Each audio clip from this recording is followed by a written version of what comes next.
Welcome to All Techies, a place where you find tutorials on Android, Kotlin, and Firebase topics.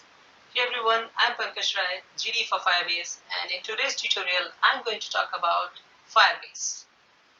So let's start with what is Firebase and why you should use Firebase. The first thing is, what is Firebase? Firebase is a Google platform to build high-quality app in short span of time. The best part is that it offers so many services listed under one umbrella, that is Firebase.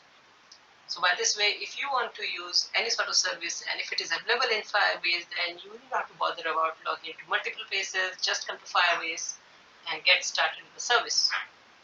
Another part is like, because there are so many services and say that you want few of the services to be available for one platform, few for other platform, then that is also possible here. Or a single service which should be available for all multiple platforms, like the database.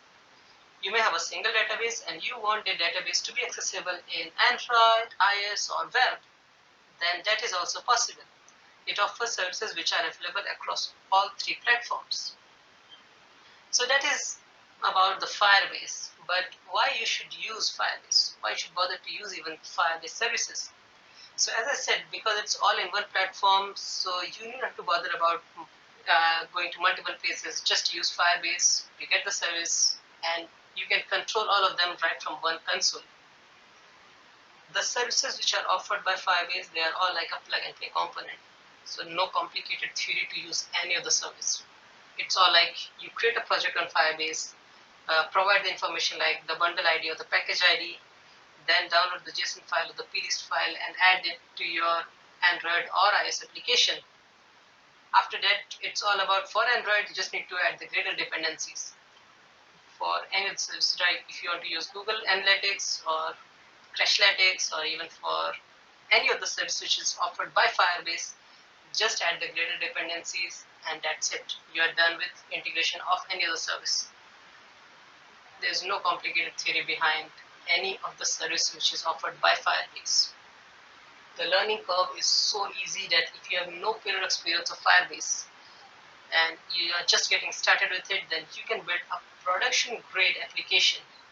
You'll write a production grade code in just half an hour to 1 hour, because the snippets are available on the Firebase documentation. If you just go through those documentation, that offers you to get started with the production quality code.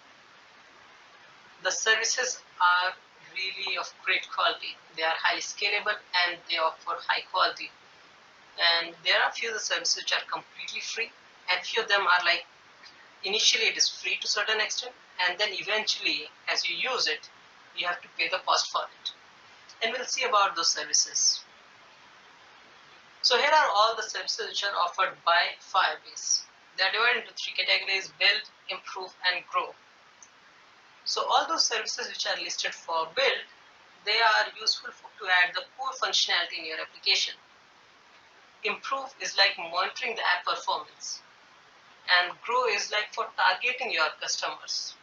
This could be through the analytics, this could be through push notification, or through machine learning to know about your users. All sort of things are there for grow your business. Now let's see each of them. Build better app. So Cloud Firestore is a real-time database which is a document and a collection based. So it's like you store all sort of data inside the document, and this document will be stored in the collection. So by this way, you get a very well structured database, and this is really highly scalable and offers a lot more query capabilities than the existing real-time database. And I'll talk about all of these services individually in the upcoming videos. MLKit. So MLKit was the part of Firebase, but now it's a standalone SDK. Rather than this, now you have Firebase Machine Learning. Firebase Machine Learning is a platform where you can host your ML model, the TF-Lite model, and then you can download it on the fly. The major advantage of doing this one is like, say today you have one model, tomorrow if you got some other model and you want to update this to your apps, then just for changing the model, giving an update on Play Store is a bit hectic. User may or may not download it. So the best part is like, why not to host this on Firebase and then download it on your Android or iOS application on the fly. For this also, Firebase offers the SDK. Apart from deploying the model, another thing which is offered by Firebase Machine Learning is training the model. If you want to train the image classification model, then using the AutoML Vision Edge, you can train the model right on the Firebase console and then decide whether to deploy the model or download it and then bundle with your application. Deploying or bundling, this all depends on your use cases. Cloud Function is like if you want to run certain code at the backend without managing the server, then you can do it with Cloud Function. For example, say a user is getting authenticated, and as soon as they are getting authenticated, you want to write the information to the real-time database. Then you can automate this using Cloud Function. Or say a user is trying to upload an image, their profile image, and you want to create a thumbnail for it and resize it, change the shape of it. All those things you can do using Cloud Function. For this, user need not have to do anything. You need not have to write any piece of code at client side. It's all there at the server side. So it's all there like on the Firebase, and as soon as you just upload it, it gets triggered based on whatever action you have defined, and then it acts accordingly. Authentication is a free service. So it offers you a federated login also using the Google, Facebook, and other social media platforms. Normal email and password based authentication. Anonymous authentication is one of the coolest thing which you'll get here. Anonymous authentication is like, say you don't want your user to log in initially, but you want to save their information. And this is really great if you are using a gaming application or the e-commerce application where you want to store information about what details like user is adding to the cart or where they are going often, and you want to give some sort of insight to them that if you buy this, then you get this sort of stuffs. So for this thing, you need a way to track them. And Anonymous Auth offers this. With this, you get a token, and this is very reliable until unless user just clear the app memory or then reinstall it. You get the same auth ID. By this way, you can keep track of the user. Hosting is a service through which you can host your web app or just an HTML page, and you get a URL so that it's all like you are having a website without paying initially for it, because it's also offering you a service which is free to a certain extent. You just upload the files and use it as you are using your own website. Cloud storage is a platform through which you can upload any sort of multimedia, either text file, MP3, MP4, or any such things. Real-time database is one of the oldest services of Firebase, which offers a seamless connection with all the connected clients. So as soon as anything changes at one client, it gets reflected to all other connected clients immediately.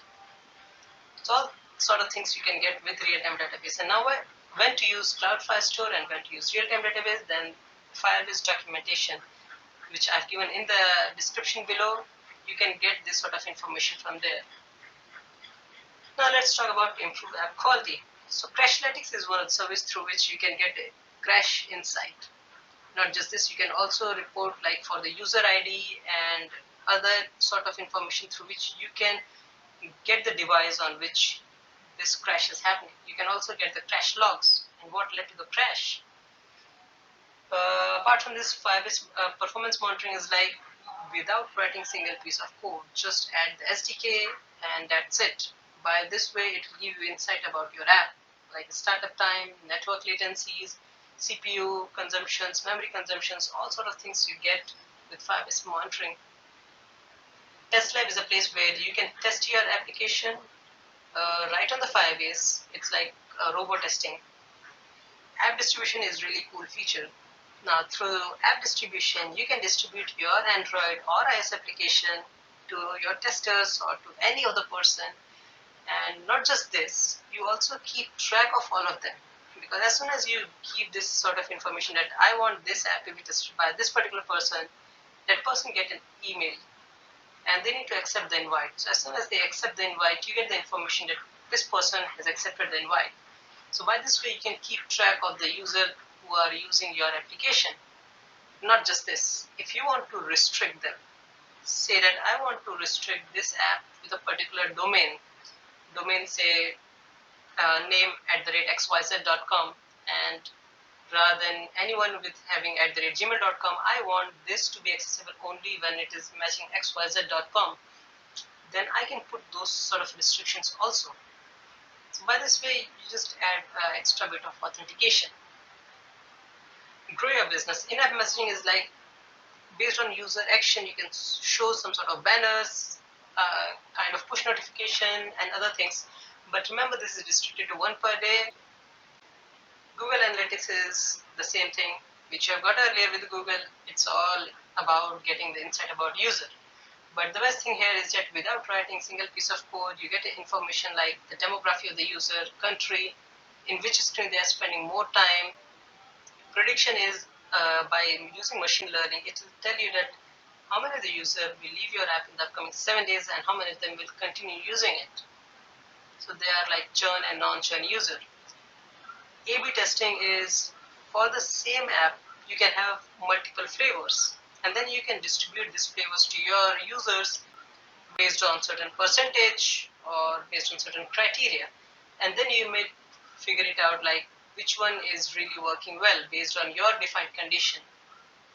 Cloud messaging is a normal push notification, which I guess I know about this. The push notification which you will receive on Android or even for iOS also. This you can do with cloud messaging. Remote config is a service through which you can change the app appearance and behavior without pushing app once again to the Play Store. And dynamic link is like if you want to redirect your user to the Play Store if app is not installed, or if you want to give some sort of offers when they perform certain things, then all sort of things you can do using dynamic links. So this was all about the Firebase services, and in the upcoming videos I'll talk about the services individually. So if you haven't subscribed this channel, then please do subscribe it so that you will not miss the upcoming videos, and stay tuned for the upcoming videos.